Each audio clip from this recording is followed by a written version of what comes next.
एक बार की बात है, एक गांव में प्रेमलाल नाम का मछुआरा रहता था। वह बहुत ही गरीब था। वह अपना गुजारा जंगल में रहकर मछली पकड़कर करता था। एक दिन प्रेमलाल को लौटने में देरी हो गई। तभी जंगल के रास्ते वापस अपने घर जा ही रहा था, तभी देखा एक जादुई पेड़ से तेज रोशनी निकल रही थी। वह पेड़ से रोशनी निकलते देख अचंभित हो गया। तभी एकाएक आवाज़ सुनाई दी। वह समझ गया वह चमत्कारी पेड़ है। तभी प्रेमलाल उस पेड़ के पास जाता है और उस चमत्कारी पेड़ से बात करने की कोशिश करता है। ये आवाज़ कहाँ से आ रही है? क्या तुम चमत्कारी पेड़ हो? तभी पेड़ से आवाज़ आता है, हाँ मैं चमत्कारी पेड़ हूँ, बोलो तुम्हें क्या चाहिए? प्रेमलाल डरी हुई आवाज़ में बोलते हैं, मुझे अपने परिवार के खाने के लिए कुछ अनाज चाहिए। वह खाने के लिए अनाज दे देता है और प्रेमलाल वहाँ से चला जाता है। तभी प्रेमलाल के पड़ोसी उसे इतना सारा खाने का लाते देख लेता है। वह सोच में पड़ जाता है और वह प्रेमलाल का पीछा करने के लिए सोचता है।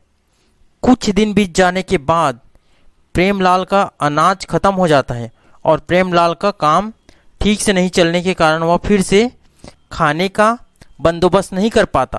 फिर प्रेमलाल सोचा, क्यों ना उस चमत्कारी पेड़ के पास जाया जाए। एक दिन प्रेमलाल उस चमत्कारी पेड़ के पास जाने के लिए निकल पड़ा। तभी उसका पड़ोसी उसे जंगल की ओर जाते देख उसका पीछा करने लगा।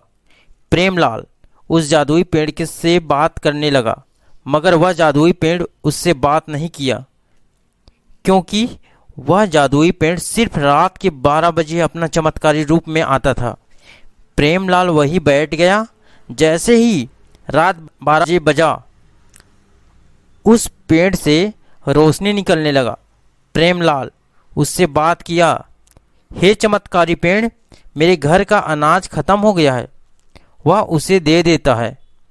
यह सब प्रेमलाल का पड़ोसी छुप कर देख रहा था। वह मन ही मन सोचा, क्यों ना इस चमत्कारी पेड़ को काट कर अपने घर ले जाया जाए। वह अगले दिन उस चमत्कारी पेड़ को सुबह सुबह काट कर ले आता है और वह सोचता है, बहुत सारे धन दौलत मांगूंगा। जैसे ही रात होता है, उस जादुई पेड़ से बहुत तेज रोशनी निकलती है। जैसे ही प्रेमलाल का पड़ोसी उससे कुछ मांगने वाला रहता है, वैसे ही उस पेड़ से आवाज़ आती है, मूर्ख व्यक्ति, तुमको जो कुछ चाहिए था मांग लेना चाहिए था। मुझे काट कर लाने की क्या ज़रूरत? मेरी जान वही जड़ में है। मुझ में अभी कुछ शक्ति बची है, मैं तुम्हें जला दूंगी। और वह उसे जला देता है और वह पेड़ भी खत्म हो जाता है। तभी कुछ दिन के बाद प्रेमलाल को कुछ पैसे की आवश्यकता होती है। फिर से उस पेड़ के पास जाता है और देखता है वह पेड़ कट चुका होता है। यह देख प्रेमलाल रोने लगा। तभी प्रेमलाल 12 बजे के इंतज़ार करता है उस पेड़ से बात करने के लिए। तभी उस पेड़ के जड़ से रोशनी निकलती है। वह सब देखकर प्रेमलाल खुश हो जाता है और उस पेड़ को प्रेमलाल फिर से हरा भरा कर देता है, उसका देख रेख करता है। तो बच्चों, हमें इस कहानी से शिक्षा मिलती है, हमें जितनी ज़रूरत है उतनी ही लेनी चाहिए। ज़्यादा का लालच व्यर्थ है।